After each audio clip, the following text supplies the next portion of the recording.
Hello friends, ફરી એકવાર સ્વાગત છે આપ સૌનું આપણી ચેનલ બી ક્રિએટિવ પર।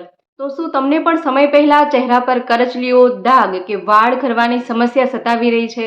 તો આજનો વિડીયો તમારા માટે ખૂબ જ વરદાનરૂપ સાબિત થવાનો છે। જી હા, આજના વિડીયોમાં આપણે 30 ઘરગથ્થુ એવા ઉપાય જોવાના છીએ જેથી તમે તમારી સુંદરતામાં વધારો કરી શકો અને ચહેરા પરની દરેક સમસ્યાઓને દૂર કરી શકો છો। નાની ઉંમરની યુવતીઓથી લઈ વૃદ્ધ ઉંમરની માતાઓની દરેક સમસ્યાઓનો ઉપાય આજના વિડીયોમાં આપણે જોવાના છીએ।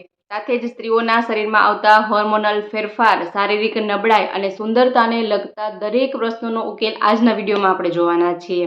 અને જો તમે કોઈ પુરુષ આ વિડીયો જોઈ રહ્યા હોય તો તમારા ઘરની લક્ષ્મી એટલે કે તમારી પત્ની, માતા અને દરેક બહેનો સાથે આ વિડીયોને જરૂરથી શેર કરજો। આજના વિડીયોમાં આપણે સ્ત્રીઓની દરેક સમસ્યાઓનું સમાધાન જોવાના છીએ, તો દરેક મહિલાઓએ આ વિડીયોને ખાસ જોવો જોઈએ। તો એ માટે વિડીયોમાં એન્ડ સુધી બન્યા રહેજો। વિડીયો પસંદ આવે તો વિડીયોને લાઇક કરી ચેનલને સબસ્ક્રાઇબ પણ જરૂરથી કરજો। ચાલો શરૂ કરીએ વિડીયો।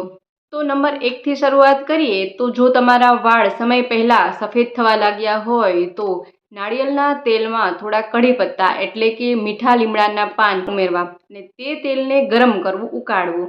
જ્યાં સુધી લીમડાના પાન કાળા ન પડી જાય ત્યાં સુધી આપણે તેને ઉકાળવાનું છે। ત્યાર પછી તેલને ઠંડુ થવા દેવાનું છે અને ઠંડુ થઈ જાય ત્યાર પછી તેને એક શીશીમાં, એક બોટલમાં ગાળી લેવાનું છે। હવે આ તેલથી અઠવાડિયામાં 2 વખત માથામાં મસાજ કરવામાં આવે તો તમે જોઈ શકશો કે ધીરે ધીરે વાળ જે સફેદ થઈ ગયા છે તે કાળા થવા લાગશે અને અકાળે સફેદ થતા વાળ અટકી જશે। એ સિવાય વાળમાં ગ્રોથ પણ વધે છે અને વાળ ખૂબ જ રેશમી પણ બને છે। ત્યાર પછી નંબર 2 ની વાત કરીએ તો જો તમારા ચહેરાની ત્વચા કે હાથની ત્વચા તડકાને લીધે કાળી પડી ગઈ હોય, સનટેન થઈ ગઈ હોય તો ટમેટામાં દહીં મિક્સ કરી અને ચહેરા પર અને હાથ પર લગાવી શકાય અને એ રીતે તેને 20 મિનિટ સુધી રહેવા દેવું। 20 મિનિટ પછી તેને સાદા પાણીથી ધોઈ નાખવાનું છે। ટમેટામાં કુદરતી બ્લીચિંગ રહેલું હોય છે જે ત્વચાનો રંગ નિખારે છે અને દહીં છે કુદરતી ઠંડક આપે છે અને આ રીતે કરવાથી તમે જોઈ શકશો કે તમારી ત્વચાનો રંગ જે પહેલાં હતો તેવો જ નિખરી જશે અને તડકાને લીધે કાળી પડેલી ચામડીને ફરીથી નિખારી શકાય છે। અને ત્યાર પછી વાત કરીએ તો જે સ્ત્રીઓને વારંવાર માથાનો દુખાવો રહેતો હોય કે માઇગ્રેન રહેતું હોય, માઇગ્રેનનો દુખાવો રહેતો હોય, તેમણે રાત્રે સૂતી વખતે નાકમાં 2-2 ટીપા ગાયના ઘીના નાખવા। એને આયુર્વેદમાં નસ્ય કહેવામાં આવે છે। એનાથી મગજની નસો શાંત થાય છે, યાદદાસ્ત શક્તિ વધે છે અને સાથે અનિદ્રાની સમસ્યા પણ દૂર થાય છે।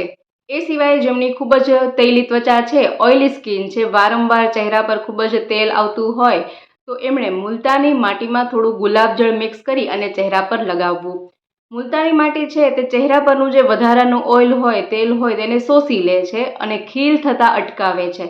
જેમને ખૂબ ખીલ થતા હોય તેમણે પણ આ ફેસ પેક અઠવાડિયામાં 1 વખત જરૂરથી લગાવવું। આ રીતે ફેસ પેક બનાવી તેને 15 થી 20 મિનિટ સુધી ચહેરા પર રહેવા દઈએ ત્યાર પછી ચહેરો ધોઈ નાખીએ।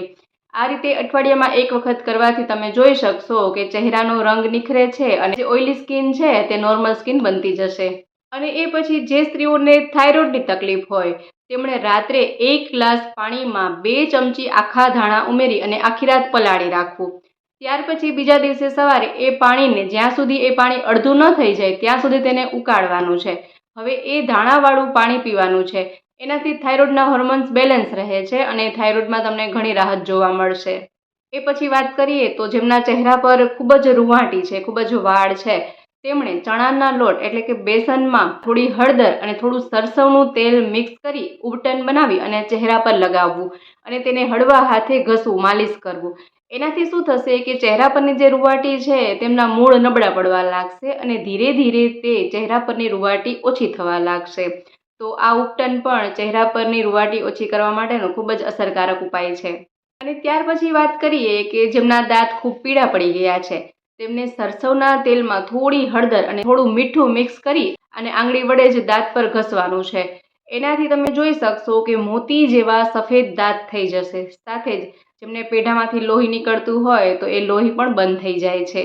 ત્યાર પછી વાત કરીએ તો જેમને રાત્રે ઊંઘ ના આવતી હોય તેમણે રાત્રે સૂતા પહેલા ગરમ દૂધમાં ચપટી જાયફળનો પાવડર નાખી અને એ દૂધ પીવું। જાયફળ કુદરતી રીતે મનને શાંત કરે છે અને ગાઢ નિંદ્રા, ઘાટી નિંદર લાવવામાં મદદ કરે છે।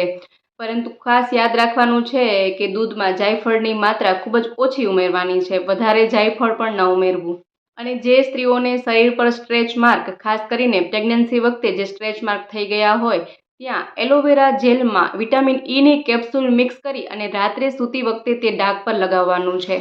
આનાથી તમે જોઈ શકશો કે ધીરે ધીરે તે સ્ટ્રેચ માર્ક ઓછા થતા જશે અને સ્કિન ફરીથી સ્મૂથ બની જશે. અને એ સિવાય જેઓને માથામાં ખૂબ જ ખોડો થતો હોય, ડેન્ડ્રફ થતો હોય, તેમણે કોપરેલ તેલમાં, નાળિયેરના તેલમાં ભીમસેન કપૂરને મિક્સ કરી અને પાથીએ લગાડવું. જે કપૂર છે તે માથામાં કુદરતી ઠંડક આપે છે અને ખોડો પણ તેનાથી દૂર થાય છે અને ફંગલ ઇન્ફેક્શન પણ દૂર કરે છે. અને આ ઉપાય કરવાથી માથામાં જે ખંજવાળ આવતી હોય તે પણ મટી જાય છે. એ સિવાય જે મહિલાઓને ઘૂંટણમાંથી કટ અવાજ આવતો હોય, તેમને લ્યુબ્રિકેશન ઓછું થઈ ગયું હોય, તેમણે રાત્રે 1 ચમચી મેથી દાણાને પલાળી દેવા. ત્યાર પછી સવારે એ મેથી દાણાને ચાવી જવા અને ત્યાર પછી પાણી પી જવું. મેથી જે છે તે સાંધાના વા અને સોજા મટાડવામાં મદદરૂપ છે. તો જેમને પણ સાંધાનો દુખાવો હોય તે આ ઉપાય કરી શકે છે. અને એ સિવાય વાત કરીએ તો શિયાળામાં મોંઘા દાટ લોશન ખરીદવાના બદલે ગ્લિસરીન, ગુલાબજળ અને થોડો લીંબુનો રસ સરખા માત્રામાં મિક્સ કરી અને એક બોટલમાં ભરી લેવાનો છે અને રાત્રે સૂતી વખતે હાથ પર, ચહેરાની ત્વચા પર તે લગાડી શકાય.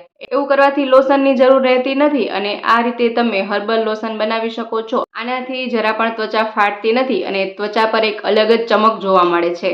એ સિવાય વાત કરીએ તો જેઓને વર્ષો જૂની કબજિયાત રહેતી હોય, તેમણે રાત્રે સૂતા પહેલા 1 ગ્લાસ ગરમ દૂધમાં 1 ચમચી એરંડિયું મિક્સ કરી અને પીવું જોઈએ. એરંડિયું આંતરડાને સાફ કરે છે અને સવારે પેટ સાફ થઈ જવાથી ગેસ અને અપચા જેવી તકલીફ પણ રહેતી નથી. ત્યારબાદ વાત કરીએ તો ગરદન, કમર, ઘૂંટણ કે કોણીની ત્વચા કાળી પડી ગઈ હોય તો બેકિંગ સોડામાં થોડું લીંબુ મિક્સ કરી અને ત્યાં ઘસવાથી અને 5 મિનિટ રહેવા દઈએ. ત્યાર પછી તેને સાદા પાણીથી ધોઈ નાખીએ તો તમે જોઈ શકશો કે તે ત્વચાનો રંગ, કાળી પડેલી ત્વચા છે તે નિખરી જશે. પરંતુ યાદ રાખવાનું છે કે ચહેરા પર તેનો ઉપયોગ જરા પણ ન કરવો, કારણ કે ચહેરાની ત્વચા જે હોય એકદમ નાજુક હોય છે, સ્મૂધ હોય છે. તો આનો ઉપયોગ ગરદન, કમર, ઘૂંટણ અને કોણી પર કરી શકાય છે. એ પછી ચહેરા પરના ડાઘની વાત કરીએ. જો ચહેરા પર દાજના ડાઘ થઈ ગયા હોય તો જાયફળને દૂધ સાથે પથ્થર પર ઘસી અને એ લેપ જ્યાં દાજના ડાઘ પડી ગયા છે, જાંય પડી ગઈ છે, એટલે કે પિગમેન્ટેશન થઈ ગયા છે, ત્યાં તે લેપને લગાવવો. આ રીતે કરવાથી તમે જોઈ શકશો કે જે દાજના ડાઘ થઈ ગયા છે તે ધીરે ધીરે દૂર થઈ જશે અને ત્વચાનો રંગ નિખરી જશે. એ સિવાય વાળની વાત કરીએ તો જેમના વાળ 2 મોઢાળા થઈ ગયા હોય કે જે એન્ડ્સમાંથી ફાટી ગયા હોય તો એમણે પાકા કેળાને છૂંદી અને તેનો માસ્ક બનાવી અને વાળ પર લગાવવું. જે પાકા કેળા છે તે વાળમાં ડીપલી કન્ડિશનિંગનું કામ કરે છે. આનાથી વાળ ખૂબ જ રેશમી, શાઇની બને છે. આપણને પાર્લરમાં સ્પા કરાવવાની જરૂર પણ નહીં રહે જો તમે આ રીતે માસ્ક બનાવીને લગાવશો તો.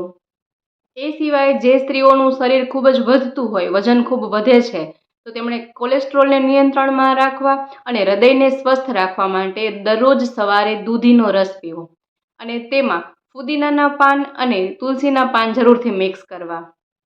અને સ્ત્રીઓમાં મેનોપોઝ પછી હૃદય રોગનો જોખમ ખૂબ જ વધી જાય છે. તો આ જે દૂધીનો રસ છે તે સ્ત્રીઓ માટે અમૃત સમાન કામ કરે છે. તો દરરોજ સવારે દૂધીનો રસ, તેમાં તુલસીના પાન અને ફુદીનાના પાન મિક્સ કરી જરૂરથી પીવો જોઈએ. એ સિવાય વાત કરીએ તો ચહેરા પર ખીલના ડાઘ પડી ગયા હોય કે ખીલના લીધે ચહેરા પર ખાડા પડી ગયા હોય તો લીમડાની પેસ્ટ બનાવવી અને તેમાં થોડી હળદર મિક્સ કરી અને તેને ચહેરા પર લગાવવી. ત્યારે સુકાઈ જાય ત્યાર પછી પાણીથી મોઢું ધોઈ નાખવું. લીમડો જે છે તે કુદરતી ત્વચાને સાફ કરે છે, ત્વચા પરના કોઈ પણ ઇન્ફેક્શનને દૂર કરે છે અને ચહેરો ચમકદાર કાચ જેવો બનાવી દે છે. જેમને પણ ચહેરા પર ખીલના ડાઘ કે ખાડા પડી ગયા હોય તેમના માટે આ બેસ્ટ ઇલાજ છે. ત્યાર પછી વાત કરીએ કે જેમનો અવાજ બેસી ગયો હોય, ગળામાં કફ જમા થઈ ગયો હોય તો તેમણે જેઠી મધનો ટુકડો મોઢામાં રાખવો અને તેને ચગરવો. જેઠી મધ છે તે ગળાની દરેક સમસ્યાઓ માટે ઉત્તમ ગણાય છે અને તેનાથી કંઠ પણ મધુર બને છે અને ગાયકો માટે પણ આ એક શ્રેષ્ઠ ઔષધ છે. તેનાથી કંઠ મધુર બને છે. અને એ સિવાય વાત કરીએ જેમને આંખોમાં નંબર આવ્યા છે, ચશ્મા પહેરતા હોય, તો આંખોના નંબર ઉતારવા અને આંખોનું તેજ વધારવા માટે વરિયાળી, બદામ અને સાકર ત્રણેયને એક સરખા માપમાં લઈ ત્રણેયને પીસી અને એક બોટલમાં ભરી લેવાના છે અને રાત્રે સૂતી વખતે દૂધ સાથે 1 ચમચી આ પાવડરને મિક્સ કરી અને પીવામાં આવે તો તમે જોઈ શકશો કે ધીરે ધીરે આંખના નંબર ઓછા થવા લાગશે અને આંખોમાં તેજ વધતું જાય છે. અને એ સિવાય વાત કરીએ તો જેમને પથરીની શરૂઆત થઈ હોય તેમણે પાનફૂટીના પાનનો રસ સવાર અને સાંજ પીવો. આ રસ પથરીને તોડી અને બહાર કાઢવાની ક્ષમતા ધરાવે છે. અને આ સિવાય કળથીનું પાણી પણ પથરી માટે ખૂબ જ ગુણકારી માનવામાં આવે છે. એ સિવાય કોણી અને ઘૂંટણની કાળી પડેલી ત્વચાને ફરીથી નિખારવા માટે અડધા લીંબુનો ભાગ કરી તેમાં થોડી ખાંડ ઉમેરી અને તેને કોણી પર અને ઘૂંટણ પર થોડીવાર ઘસી શકાય. તે ખાંડ છે તે સ્ક્રબનું કામ કરે છે અને લીંબુ છે તે મેલ દૂર કરી અને ત્વચાનો રંગ નિખારવામાં મદદ કરે છે. તો આ રીતે જો થોડા દિવસ કરવામાં આવે તો તમે જોઈ શકશો કે શરીરના રંગ જેવો જ કોણી અને ઘૂંટણનો રંગ થઈ જાય છે. પછી વાત કરીએ તો જે લેડીઝને ગર્ભાવસ્થામાં એટલે કે પ્રેગ્નન્સીમાં ખૂબ જ ઉલટી, ઉબકા અને મોર્નિંગ સિકનેસ રહેતી હોય કે સવારમાં માંદપ રહેતી હોય, તેમણે શેકેલી એલચી અને લવિંગ મોઢામાં રાખવા અથવા તો લીંબુ શરબત પીવાથી પણ ગભરામણ ઓછી થાય છે. અને જો ગર્ભાવસ્થા દરમિયાન ખૂબ જ ઉલટી થતી હોય તો તુલસીના રસનો પાન મધ સાથે મિક્સ કરી પીવાથી પણ તરત જ ઉલટી બંધ થઈ જાય છે. ત્યાર પછી વાળની વાત કરીએ તો શેમ્પૂ કર્યા પછી વાળમાં કુદરતી શાઇન જોતી હોય તો જાસૂદના ફૂલની જે પેસ્ટ બનાવી અને તે વાળ પર લગાવવામાં આવે તો તેનાથી વાળ ખૂબ જ સિલ્કી, શાઇની, રેશમી બની જાય છે. અને તેનાથી વાળ લાલ થતા નથી કે સફેદ થતા અટકે છે અને વાળમાં કુદરતી કાળાશ આવે છે અને વાળમાં ગ્રોથ પણ વધે છે. તો જાસૂદના પાન કે જાસૂદના ફૂલ જે છે તે વાળ માટે ખૂબ જ બેસ્ટ ગણી શકાય છે. એ સિવાય જો કાનમાં ખૂબ જ સબાકા આવતા હોય, કાન ખૂબ દુખતો હોય કે તેમાં રસી થઈ ગયા હોય તો સરસવના તેલમાં 2 કળી લસણની ઉમેરી અને તેને ખૂબ જ ઉકાળવું.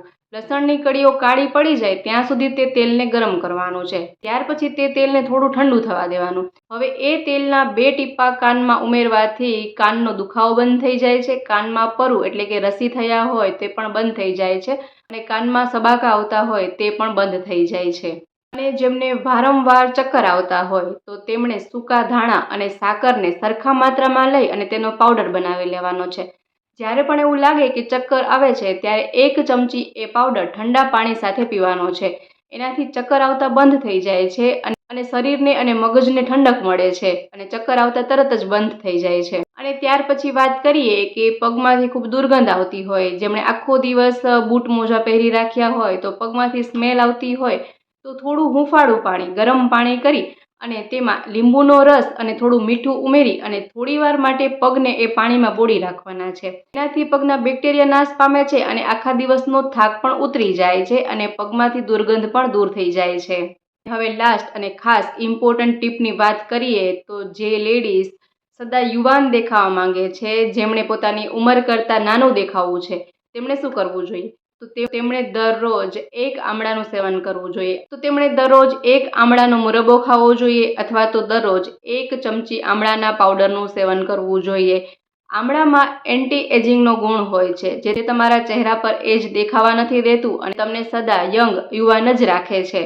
તો આમળા જે છે તે આપણી વધતી ઉંમરને રોકવા માટેનો એક બેસ્ટ ઉપાય છે. તો મિત્રો, આ હતા દરેક મહિલાઓને ઉપયોગી થઈ શકે એવા અમુક ઘરેલું ઉપાયો. તો આશા રાખું છું મારી દરેક બહેનો, માતાઓને આ વિડીયો જરૂરથી પસંદ આવ્યો હશે, સાથે ઉપયોગી પણ રહ્યો હશે. તો જો તમને આ વિડીયો ગમ્યો હોય તો દરેક લેડીઝ સાથે આ વિડીયોને ખાસ જરૂરથી શેર કરજો. અને સાથે જ જો વિડીયો પસંદ આવ્યો હોય તો વિડીયોને લાઇક કરજો. ચેનલ પર નવા હોય, પહેલીવાર ચેનલ પર વિઝિટ કરી રહ્યા હોય તો ચેનલને સબસ્ક્રાઇબ પણ જરૂરથી કરજો, કે અમારી ચેનલ પર આવનારા આવા દરેક વિડીયોઝ તમે નિહાળી શકો. ફરી મળીશું નવા વિડીયોમાં નવા જ આઈડિયાઝ સાથે. ત્યાં સુધી જોતા રહેજો આપણી ચેનલ બી ક્રિએટિવ.